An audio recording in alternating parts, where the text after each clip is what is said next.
a long name. I came up with it, but I'm an idiot. Hey guys, welcome to another episode of the Nautilus Studio M31 Files. And today we have Ben Kraftwerx. How you doing, Ben? Very good. How are you doing, Yves? Good to have you, man. Thanks for joining us, or joining me. Normally we have Mr. Bill with us. He's been detained.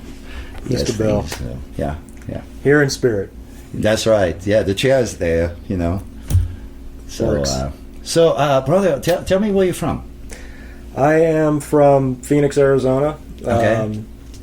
Raised there most of my life. Left there a handful of years ago and moved up to Utah. And kicked around there for a little bit. And now I'm here in Mancos, Colorado. That's right, yeah. Yep. Okay. Beautiful Four Corners. Cool. So in Utah, did you said you were from Utah or Arizona first? Arizona first, yes. And where were you in Arizona? I grew up in Phoenix, in big city. Phoenix proper, a suburb of Phoenix, not Okay. behind South Mountain, if anybody knows. In the middle of the desert, pretty much. Okay. South end of the city. How do you like it? Hot, dry. Loved it. I should say I was born in Kentucky, so that's the South, but moved out there to an early age, and I already knew I liked it better than back east. It was just less soggy, drier. Mountains were cooler. Less crowded, maybe too, in a way. Not exactly. No. Not Phoenix. Not Phoenix, but eventually I would go towards that direction. But yeah, I liked the change of scenery. I liked the saguaro cacti. The desert, the mountains. I grew up outside of a really giant mountain preserve, a city park, and you can just go hiking there for days on end if you want to. So, yeah. And when you say we, do you have the my family or just my parents and myself, small family. Okay.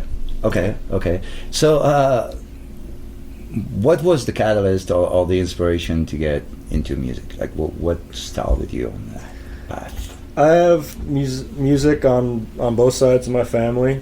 My dad's side is bluegrass pickers, gospel singers, fiddle players, the Kentucky side. Okay. Mother's side, her mother was a great symphony violinist in the Tampa Bay Symphony for a number of decades. Okay. Yeah. Music on both sides of the family. He grew up hearing it. Dad played some guitar and showed me a couple things, or I was always listening to him. He would play for me when I was little. How young do you think you were when you first started maybe having a guitar? Having a guitar, probably 6 or 7. Okay. And he got me a little cheapo painted kind of nylon string. Was there a guitar. name on it? Or? I don't even remember. Just one of those little $50 ones. Yeah, probably. No. So showed me some chords, showed me some little finger picking stuff that he did, and I think a few years later, we moved to Phoenix. I started taking some guitar lessons out of just a little guitar shop, just one of those little hole-in-the-wall places. Well, they have classes. Well, they got classes or just one-on-one instruction, and there's just guitars hanging in the shop. It's just a little music shop, string shop. Okay. So did that for a couple of years. Got pretty well hooked on, I guess, electric guitar by that point. Got a Gibson SG at some point there in middle school or high school, and started rocking for a little bit, for a long bit. Were you playing with anybody at that point? Or? Yeah, I did start to have bands around high school, and I had one that we were fortunate enough to actually go into somewhat of a pretty decent studio at that point. I mean, we weren't obviously anything, but we had friends who had a connection, and we were able to record some of our original stuff then. I don't have the tapes anymore. I would kind of love to see how that would have sounded now, but it was a nice experience. It felt cool and pro to me. We played some good stuff. It really inspired me to keep going. A couple of years later, I took up jazz guitar a little bit when I was interested in joining the jazz band in the high school that I was in. Was that something that gradually came, or something inspired you? Oh, jazz, I didn't think of that, or... Jazz, I didn't think of that, maybe it was like that. I think I was all Jimi Hendrix and Jimmy Page before that. Mm-hmm. I think just the fact that there was some place in school that you could play the guitar. Gotcha. Okay. Yeah. I remember that, but I remember also being a fan and being hooked pretty soon after that. Swing and Latin and just groove stuff. Right. Got a taste for horn playing. There's a lot of horns in big bands and such. Sure. And I actually took that one step further and got into an all-state jazz band of sorts, an Arizona band. Sponsored by the Musicians Union, called Young Sounds of Arizona. Oh, wow. Really cool band, pretty high level for the age, young college age, older high school, younger college. A sponsored band, so gigs built in, sessions with pros. That was all in Phoenix? Yeah, it was all in Phoenix. Okay. Yeah. Young Sounds of Arizona is based in Phoenix, out of the local union there. Gotcha. I'm not sure if it is anymore, but... Are you still in touch with some of these people? Or? No, unfortunately. No? It was, I guess, long enough ago, and I've sure. I'm pretty sure... Life takes us where it takes us, sure. Life takes us where it takes us. I do remember we did cut a CD, though. That band did cut a CD at Glendale Community College, which had a really good studio. And really good. That's true. Studios in college sometimes. Universities. Wow. Glendale Community had really nice facility, really great professional personnel. Okay. A lot of great talent was leading the band and then working with us. I wish I could remember the name of the amazing sax player that was out of GCC, but Barb Catlin, the piano player, was our band leader for Young Sound. She's a fantastic piano player, band leader. We got to play these concerts with like the two sons of Dave Brubeck, the Take Five guy. Wow. We played with Bobby Shue, a legendary trumpet player. It was just these gigs were built in for that band, being part of the whole union thing. Okay. So that was cool. Now, and all that time you were playing guitar. Yeah. I was guitar player in those bands. Just a jazz big band. Like a 20-piece. So. Okay, wow, that's a lot of people to most of them are horns to keep together. There's music though. There's charts and sheets and stuff, true. And just that type of catalog of music, traditional jazz, swing, so much to Latin. explore in that in terms of like exploring your abilities, and music and timing and chord progression. It helped for sure. Wild. Yep. Yeah. I also did enter for a couple years into the jazz performance school at Arizona State University during this time too. So I was getting a good education in that school as well. I didn't finish, and I went back to school for something else, but I do have a couple of years of that music schooling under my belt too. So you have a little bit of like music theory stuff. A little bit of music theory, a little bit of arrangement. Yeah. We did ear training stuff. We were required to play in student combos, so I was playing in combos of 4, 5, 6 people. Okay. And we had free reign to choose our own tunes, arrange our own tunes. I believe there was even a couple original pieces thrown out there by some people. They encouraged us to go out and get gigs on our own too, which we did a little bit of around the East Valley area in Phoenix. Tempe, Mesa, Gilbert, Okay. So, cut my teeth a little bit there doing that. And, I carried a lot of that with me on in the future, So let me ask you, when and how did bass come into your radar? Well,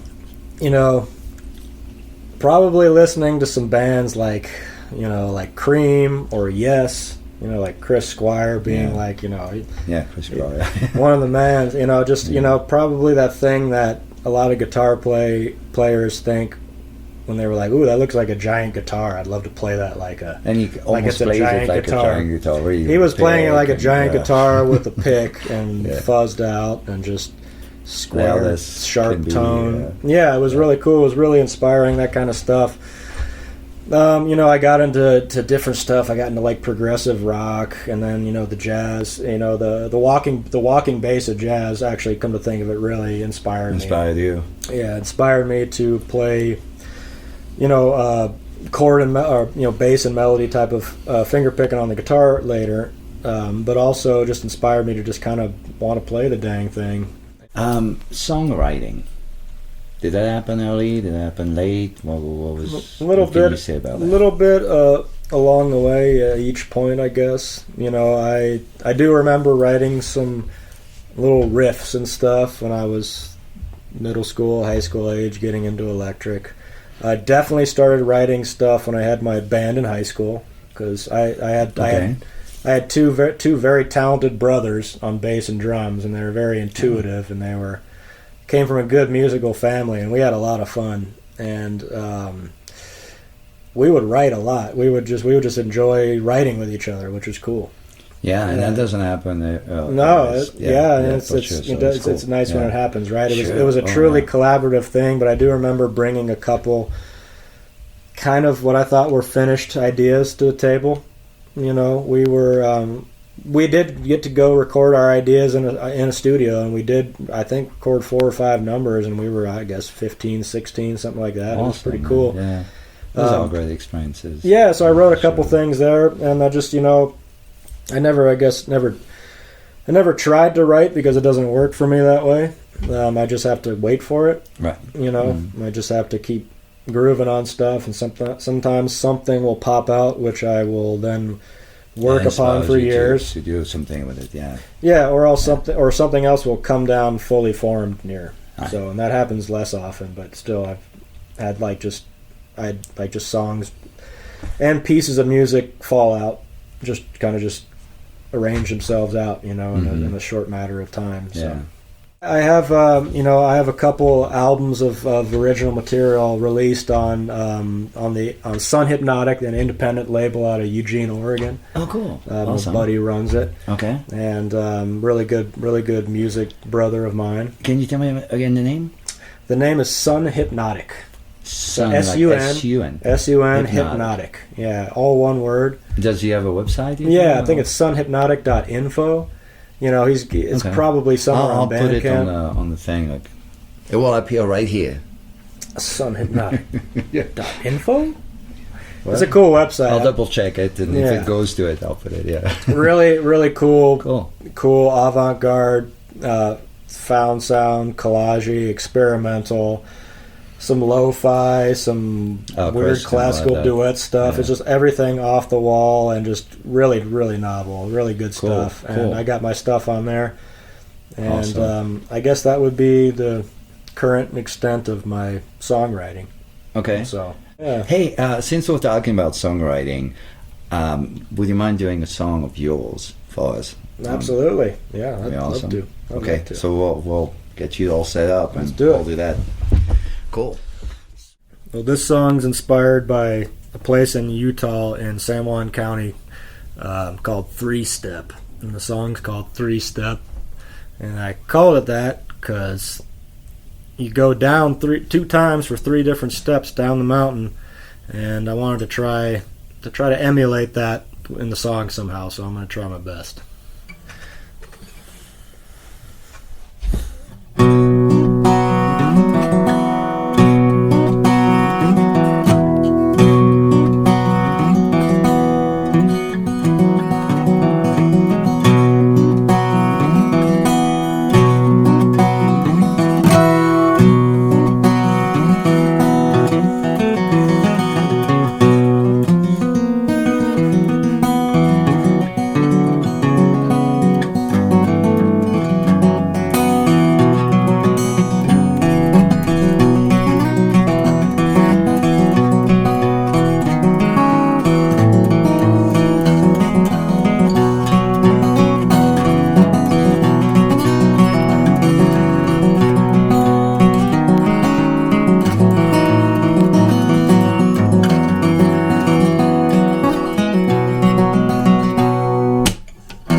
That's badass.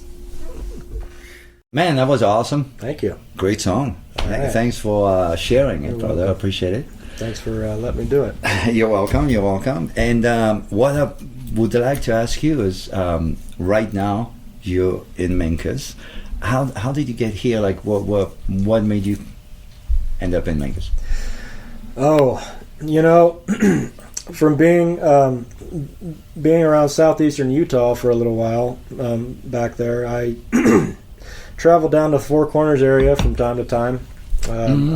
I used to be in. So you had been here before, right? Yeah, I used to be in the scrap metal business as a side gig. So there's a yard down here. Oh, okay. Oh, okay. Came down here. There's also a really good pawn shop down here. So in Cortez, Cortez, yeah. Well, down here, the whole area. So. Yeah, didn't know about Memphis at first, but when my time in Utah ended, job ended, was looking for a change of scene. Okay. Wanted to go somewhere with a little bit more music action happening, you know. And seemed to be happening around here. You know, this was kind of an area that kind of resembled kind of where, you know, the terrain of what I knew about Utah. You know, not quite the high Colorado mountains yet, but pretty close. Yeah. And I guess I should say in the last few years I've been getting more and more into organic farming, being a farmhand, moving around. So I came down here to check out a farm in Memphis, Right. which I joined on with, and at Green Table Farm down here with Tyler Hoy, Cool. great dude. Yeah. And I'm just working on his vegetable farm, you know, pigs and chickens, eggs, vegetables. So yeah, I needed a gig, came down and got it. Live on property there, and you know, just help with the season.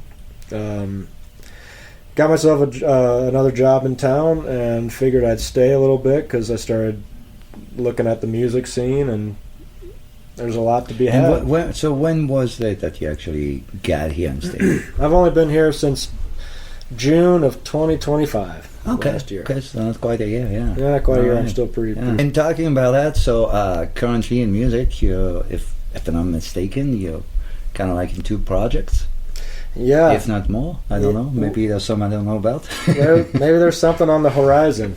We'll see here. Well, that was one of the 2 I was thinking of. Is that it, or do you do something else? Because I know you do something with Mike and Linda, right? Well, we do something with Mike Wingo and Linda.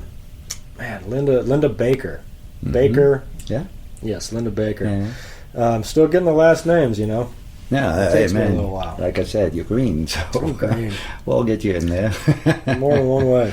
Yeah. I play in a little jazz combo, you know, just reading charts. I've been playing bass with Horizon. Yeah. And that's awesome. And I also just... We're excited. I'm right there with you. It'd be cool, man. Yeah. It'd be cool. Yeah, and I do my solo gig.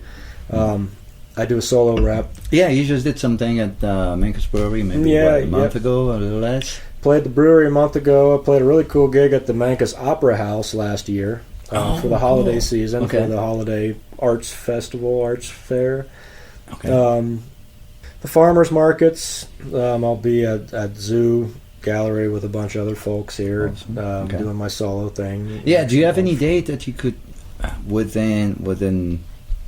Well, no, it could be actually even next week. I mean, I'm going to post this pretty soon, so Cool. yeah. You know, Dolly Parton night at Zoo, April 21st, playing Dolly covers. Oh, okay. I didn't Interesting. know that. Yeah, I've Okay. got 3 Dolly tunes to play. No shit, She's a great writer. Yeah. Didn't quite know the extent of her catalog. She's got a big catalog. Yeah, that's Truth.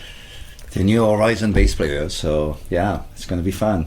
Well, Ben, thanks again, man. Thanks, Yves. Pleasure having you over, and hopefully we'll do it again. Likewise. All right. Cool. Thanks.